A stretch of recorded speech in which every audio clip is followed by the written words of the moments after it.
Hi and welcome. In this video we're going to learn how to use the Magic Eraser tool in Photoshop. Is it real magic or is it just smoke and mirrors? Well, that's what we intend to find out. So let's dig in. My name is Ken Fisher and this is LiveLink Training.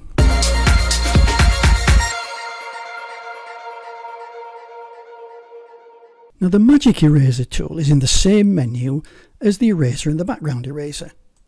So here we have them. We've got the eraser, the background eraser and the Magic Eraser. So what is it that it can offer that others don't? Well, as I touched on in the background eraser video, it offers options.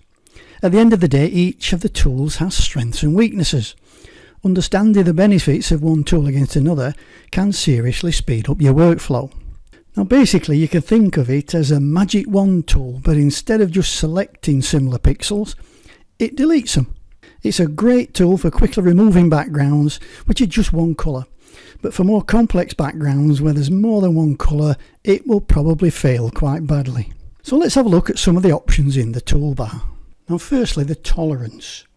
Well, this is the range over which you want to select colours to delete. So the bigger the number you type in here, the more pixels will be removed in one go. Set a low tolerance and Photoshop will only remove pixels that are more similar in colour to the pixel you clicked. Next we've got anti-alias. This is more often than not useful to have on because it smooths the edge transition and it's automatically selected by default, and you should probably leave it that way as it helps to smooth out the edges. Now this is very useful when you add your cutout to a new background. It will look a little bit more like its subject belongs there, rather than looking like something that was cut out with a scalpel and stuck on with glue. Next we've got contiguous. Well, with this tick, the Magic Eraser will only remove similar pixels that are sat next to each other. So if you have a building, a tree, a branch, or in our case a person, and they've got a hair or an arm separating some of the background, the pixels which are similar in colour are sat on either side of the object, and so they won't be selected. Next we've got sample or layers. If you tick this checkbox, Photoshop will erase all the similar pixels from all the layers that you have created, not just the one that you're working on. Leave it generally unticked, and so the only chosen pixel colour on the layer you've selected will be removed. Next we've got opacity. This defines how strong the eraser tool is that you're using. An opacity of 100% will completely remove the background, leaving just transparency, which is that checkered pattern. And lowering the opacity means that the colour you're removing will still be partially visible. Okay, let's see it in action. Now here we have an image of a model against a white background. Now first thing I want to do is just go to the history panel, and in the open state here, because the only thing that I've done with this image is opened it so far, is just to click in this little box here and it puts a little picture of the history brush in there. Now why I've done this will become more evident later on in the video. So let's select the Magic Eraser tool. So we'll go down to the eraser set and we'll select the Magic Eraser tool.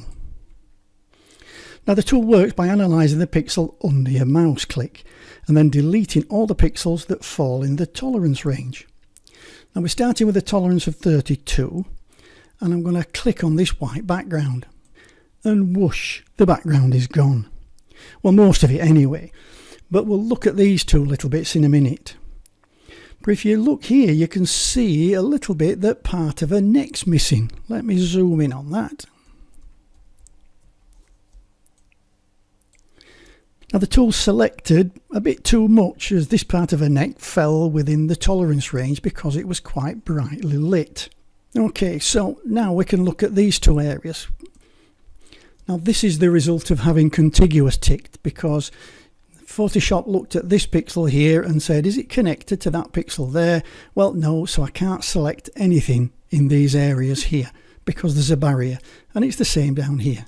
So let's go back. So we'll go to edit and step backward. So we've got back to his original image, and then we'll take out the contiguous tick and then we'll click again.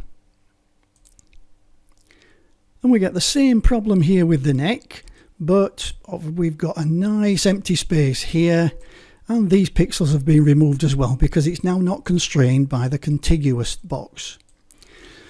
Now there's some pixels missing here as well. These little buttons here, they've gone AWOL, and you can see through to the checkerboard pattern. And we've got the little bit of a neck. Now we could go down the tolerance values until we find the one that does it right, but that's a bit of a long-winded approach. So this is my little history brush trick. So if I click on the history panel, you can see that I've got my history brush targeted to the open layer, and this is the layer when we first came in.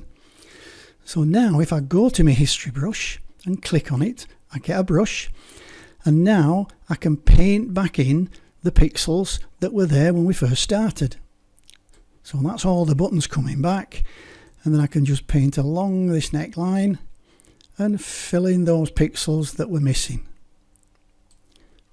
And now that looks pretty cool, I think. Let me just zoom out with Control and minus, and that looks pretty good. Okay, let's have a go at her in a different photograph. So I'll get my move tool, or press V on the keyboard, and I'll click on her and drag her into this vista and drop her down.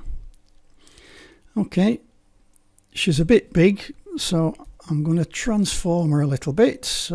And I'm going to hold the shift key down to transform her in proportion. And we'll just stick her just on the edge of the road. I know she's got no shadows. That's another video, that. Okay, we'll accept that. But she's really facing the wrong way if she's trying to get a lift. Okay, so we'll go into transform, which is Control and T, or Command and T if you're on a Mac. And if we right click inside the transform, we can flip horizontal. And then we can click the tick to accept it. And I think she's a much better chance of getting a lift looking that way. Well, that's it for the Magic Eraser tool. Really fast at removing backgrounds and image detail. That is only one colour. But you have to assess your image and pick your battles. I hope you found this video useful. If you did, please feel free to share it with your friends. Give me a thumbs up or like my Facebook page, LiveLink Training. If you've got any comments, please leave them in the More area under the video. And lastly, but not leastly, please click that subscribe button at the end of the video and help me grow my Photoshop learning community. I'll see you in the next video. Bye for now.